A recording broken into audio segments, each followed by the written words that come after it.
சிலுக் சுமிதா அவர்கள் காதலித்த அந்த தாடிக்கார நடிகர் அல்லது இயக்குனர் யார்? திரையுலகில் பதிலே தெரியாம இருக்கிற பல கேள்விகள்ல இது ஒரு முக்கியமான கேள்வி. இதுக்கான முழுமையான விடை இன்னைய வரைக்கும் கிடைக்கலனாலும் யார் யாரெல்லாம் இந்த விஷயத்துல சந்தேகப்பட்டாங்க அப்படின்றத இந்த வீடியோல பார்ப்போம். அதுக்கு முன்னாடி சினிமா பவன் சேனலை மறக்காம சப்ஸ்கிரைப் பண்ணிக்கோங்க. குறிப்பா இந்த தாடிக்கார இயக்குனர் யார் அல்லது நடிகர் யார் அப்படின்ற கேள்விகள் வரும்போதெல்லாம் முதலாவதா வேலு பிரபாகரன் அவர்களை சொல்லுவாங்க. அவரே கூட சில இன்டர்வியூக்கள்ல எனக்கும் சிலுக்கு அவர்களுக்கும் பழக்கம் இருந்தது உண்மைதான் அப்படின்ற மாதிரி சொல்லியிருப்பாரு.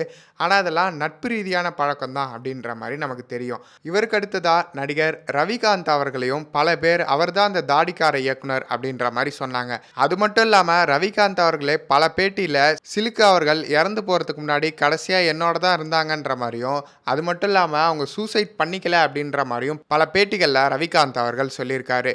இவரெல்லாம் தாண்டி இந்த விஷயத்துல முக்கியமா முணுமுணுக்கப்பட்ட ஒரு பேர்னா அவரே டாப் ஸ்டார் பிரசாந்தோட அப்பா தியாகராஜன் அவர்கள் தான். முதல் முறையா சிலுக் சுமிதா அவர்களும் தியாகராஜன் அவர்களும் பாரதி ராஜாவின் இயக்கத்துல வந்த அலைகள் ஓய்வதில்லை படத்துல நடிச்சாங்க. அதன் பிறகு அவங்க சேர்ந்து பல படங்கள் பல பாடல்கள்ல நடிச்சாங்க.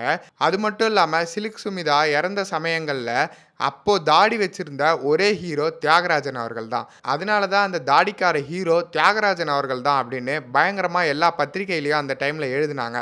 ஆனால் இது குறித்து தியாகராஜன் அவர்கள் ஒரு பேட்டியில் சொல்லும்போது அந்த டைமில் அது பயங்கர பரவலாக பேசப்பட்டது. கிட்டத்தட்ட அந்த விஷயம் என் வீட்டுக்குள்ளே வரைக்கும் வந்துருச்சு. ஆனால் என் வீட்டில் எல்லாரும் என்னை நம்பினதால் அதில் பெரிய அளவில் நான் பாதிக்கப்படல அப்படின்ற மாதிரி சொல்லியிருப்பார்.